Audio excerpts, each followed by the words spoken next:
The question over here is mark the correct increasing order of reactivity of the following compounds with HBr और HCl.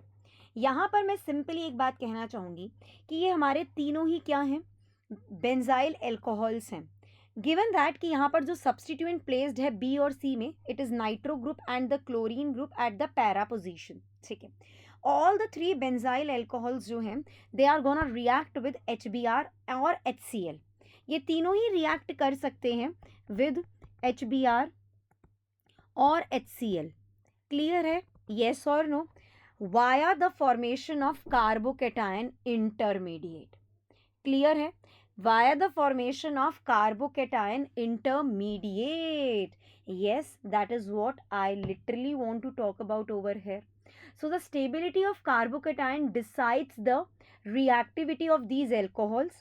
Stability of the carbocation formed, मैं लिखना चाहूँगी यहाँ पर, stability of carbocations formed, fine, decides the reactivity, decides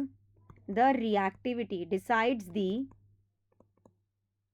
reactivity, yes, of these alcohols, reactivity of these alcohols with HBr और HCl. ठीक है, कैसे? जब मैं इनकी रिएक्शन, मैं नेक्स्ट पेज पे जाती हूँ. जैसे मैंने यहाँ एक बेंजाइल अल्कोहल लिया CH2OH बेसिकली, इसका रिएक्शन मैंने करवाया HBr के साथ में. सबसे पहले क्या होगा, हमारा ये बेंजाइल अल्कोहल प्रोटोनेट होगा और हमको यहाँ क्या मिलेगा, CH2OH2 पॉजिटिव.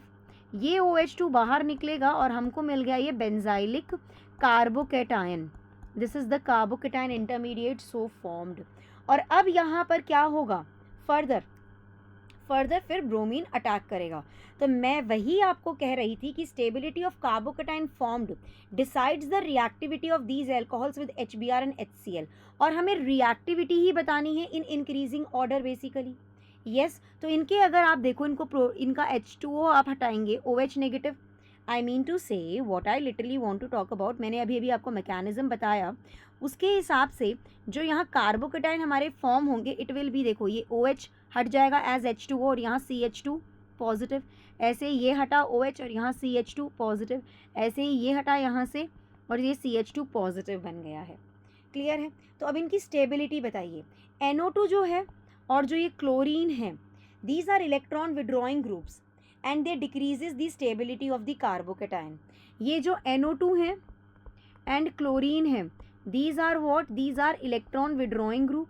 और अगर ये इलेक्ट्रॉन विड्रॉइंग ग्रुप है, सिंस यहाँ कार्बोकेटायन बना हुआ है, ऑलरेडी इलेक्ट्रॉन डेफिशिएंट है, इलेक्ट्रॉन विड्रॉइंग ग्रुप की प्रेजेंस में और ज़्यादा इलेक्ट्रॉन डेफिशिएंट हो जाएंगे और इनकी स्टेबिलिटी घट जाएगी. So the stability of the carbocation follows which particular order. Stability of carbocation के बारे में बात कर रही हूँ मैं. Stability of carbocation, stability of carbocation कौन सा ऑर्डर फॉलो करेंगी, A, then it will be C and then it will be B. क्योंकि क्लोरीन से ज़्यादा इलेक्ट्रॉन विड्रॉइंग NO2 है. NO2 is a highly good electron withdrawing in nature. So it is A, C and B. Clear है?